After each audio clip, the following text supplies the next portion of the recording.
Ironically, just like Kubrat Pulev, Sergey Kovalev turns back the clock against Kubrat Pulev's younger brother, Tervel Pulev, and outboxes him, outpoints him, really punishes him from pillar to post, and wins every round in a very, very easy victory. It was his debut at cruiserweight.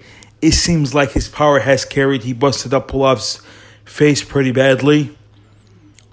He seemed to get a bit wobbled around two, but I think it was more due to confidence than actually being hurt, because he took lots of shots later on. Nothing happened.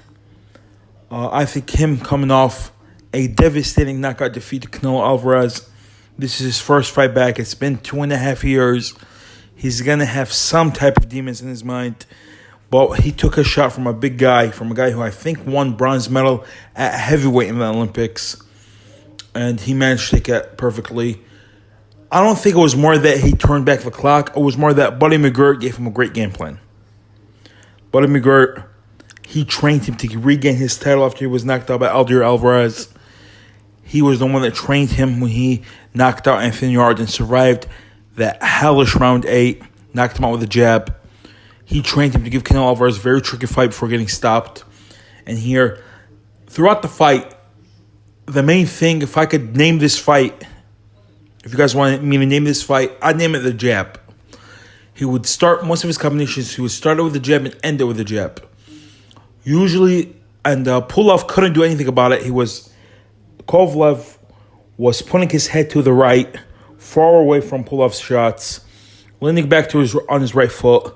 He would throw a jab to the head, throw it right to the body, and then throw a power jab to the head at the end. And he did that basically throughout the entire fight.